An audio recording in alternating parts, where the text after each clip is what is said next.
Hola, les habla Ricardo Rivera, su profesor de finanzas de corto plazo. En esta segunda entrega, entonces, continuaremos con el análisis de la elaboración del estado de flujo de efectivo. Recordemos que en la primera entrega, en la parte 1, alcanzamos únicamente a analizar hasta el flujo neto de la actividad clasificada como operación, que dejó un déficit de 89. Pasemos entonces ahora a revisar qué ocurrió con las actividades de inversión. Recordando entonces que en la elaboración de estado de flujo efectivo, las entradas y salidas de efectivo se clasifican por actividades de operación, de inversión y de financiamiento. Insisto entonces, ya la actividad clasificada de operación fue analizada en el video anterior, ¿no es cierto?, en la parte 1, y obtuvimos entonces un déficit de 89 millones. Bien, analicemos entonces las actividades de inversión. Para ello, veamos en el estado de situación financiera qué ocurrió con las inversiones en activos fijos, ¿cierto?, los activos no corrientes, propiedades, planta y equipo. Tenemos que ver eso acá en términos brutos. Vemos que al cierre del 2014,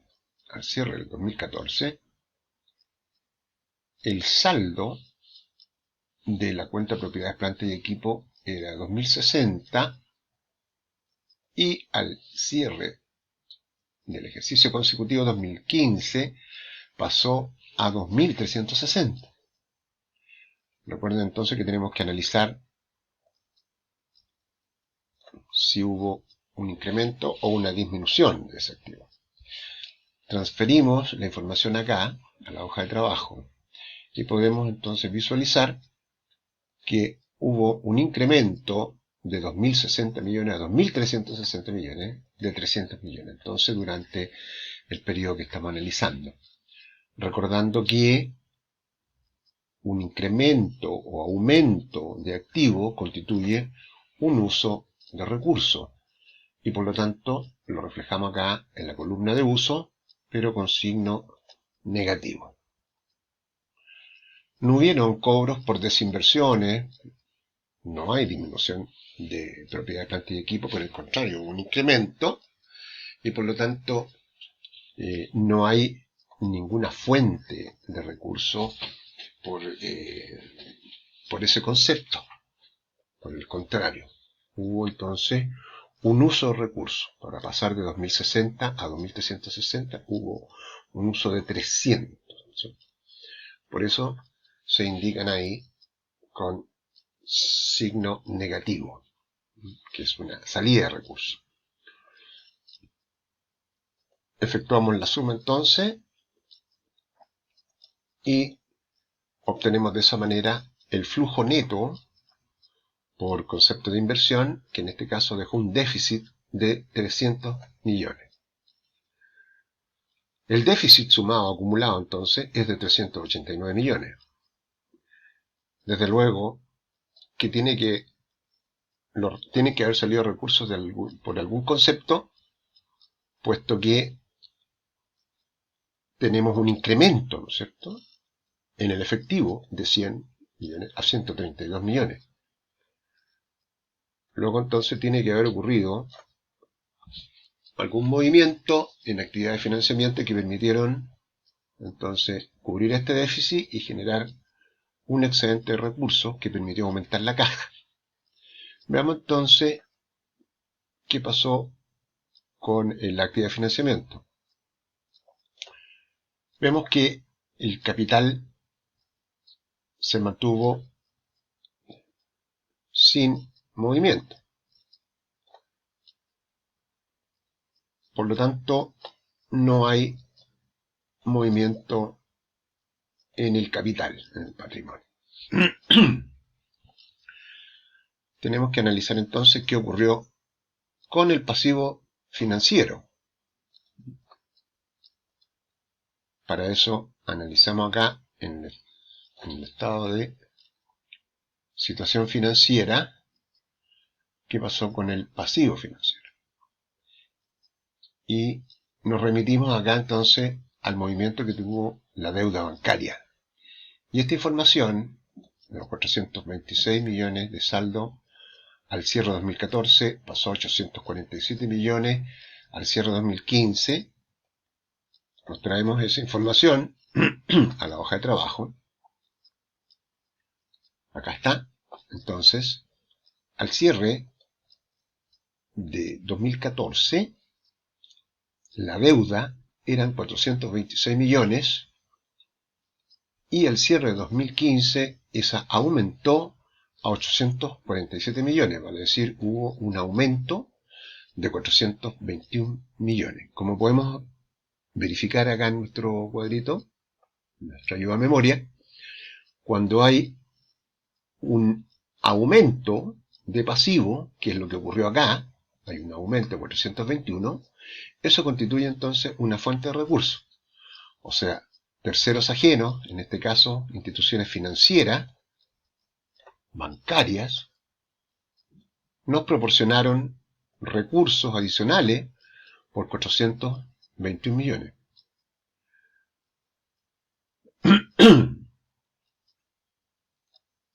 Luego consignamos ese incremento acá en la columna de las fuentes.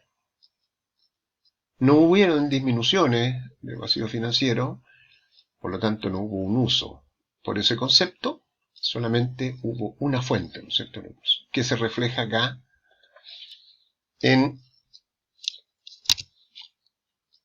el flujo neto de financiamiento, que dejó entonces un superávit, se llama superávit, cuando el resultado, ¿no es cierto?, entonces el resultado neto es positivo. Tenemos un superávit de 421 millones, lo cual permitió entonces cubrir este déficit de 389 millones y generó una diferencia a favor en términos de recursos. Podemos ver acá, ¿no es cierto?, 421 millones, fuente de recursos proporcionado por terceros ajenos, en este caso el incremento de la deuda bancaria, 421 millones, permitió cubrir el déficit de 300 millones de flujo de inversión y el déficit de 89 millones del flujo neto de operación. La diferencia neta entonces son estos 32 millones que aparecen acá. Vale decir, esta empresa en este periodo no generó flujo positivo por concepto de la operación, que es lo que se espera normalmente que ocurra con una empresa, o sea que sus operaciones generen un superávit. En este caso tenemos una situación de un año adverso para esta compañía, y se generó entonces por concepto de la operación, o sea, estamos hablando del giro propio del negocio. En vez de generar flujo, demandó recursos por 89 millones. Además, esta empresa, ¿no es cierto?, en ese mismo periodo realizó una inversión en propiedad de planta y equipo, incrementó entonces el activo fijo, ¿no es cierto?, generando un incremento ahí en el déficit. La actividad de inversión entonces también generó un déficit, en este caso de 300 millones. En resumen, los 421 millones de superávit por actividad de financiamiento que se generó por un incremento en la deuda bancaria de la empresa de 426 millones a 847 millones, hubo un incremento en la deuda de 421 millones, permitió cubrir entonces el déficit de 389 millones y quedó un excedente efectivo en dinero de 32 millones, que agregado entonces, sumado a la caja de inicio, acá, me permitió llegar a esta caja al término del ejercicio 2015 de 132 millones. Esto nos permite entonces verificar la cuadratura de los cálculos que se realizaron. El aumento o disminución neto del efectivo, 32 millones, sumado al efectivo que teníamos al comienzo del ejercicio, nos tiene que cuadrar con el efectivo que está consignado en el estado de situación financiera al término del ejercicio consecutivo, en este caso 132 millones. Muy bien, esta información que está elaborada ahí en esa hoja de trabajo, simplemente para mejor orden, se transfiere a este formato, estado de flujo de efectivo, en este caso el método indirecto, y este es el estado financiero propiamente tal que se publica, ¿no es cierto? Es el estado financiero que forma parte de los estados financieros obligatorios, además del estado de situación financiera, está el resultado integral y el estado de flujo de efectivo. Desde luego que también tenemos el estado de cambio del patrimonio, pero eso es otra materia, pero también es un estado financiero exigible. Aquí hemos construido entonces el estado de flujo efectivo. Lo que hacemos simplemente es ordenar acá la información de la hoja de trabajo y la presentamos en este formato. Resultado del ejercicio antes de impuestos, los 282 millones que están acá, más los ajustes al resultado, que son la reversa de la depreciación, y los gastos financieros, da entonces un ajuste de 166 millones. Los cambios en el capital de trabajo neto lo evaluamos acá. Las existencias generó entonces, ¿se fijan? Ahí, un uso de 200 millones, el aumento de la partida cliente y los pasivos corrientes constituyó una fuente de 250 millones. Entonces, en términos netos, tenemos ahí 378, que es esta suma algebraica. Esa. 250 menos 428 menos 200 da menos 378. Agregamos acá la salida, el uso de recursos por los pagos, el pago de los intereses y el pago del impuesto a la ganancia.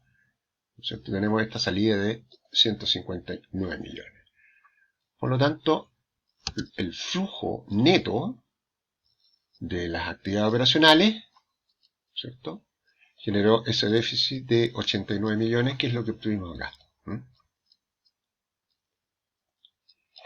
Lo mismo realizamos con el flujo efectivo por actividades de inversión. Ahí está el déficit de 300 millones y el superávit que se generó por el incremento en el pasivo financiero, la deuda bancaria, 421 millones. Esto entonces da el neto. En términos netos, hubo un incremento entonces en el efectivo de 32 millones que se agregan a los 100 millones de la caja de inicio, y con esto entonces cuadra con los 132 millones de caja, ¿cierto?, al término del ejercicio 31 de diciembre de 2015. Muy bien, estimados alumnos, espero que este video haya podido aclarar las dudas que ustedes puedan tener respecto de este tema en particular, y en base a este mismo ustedes van a desarrollar en forma autónoma un ejercicio que se propondrá. Yo les entregaré estos datos y ustedes van a elaborar entonces el estado de flujo de efectivo por el método indirecto. Estamos entonces comunicados. Estudien, por favor, los contenidos que están publicados, de manera que podamos avanzar, ¿no es cierto?, en nuestra progresión de aprendizaje. Suerte, nos vemos.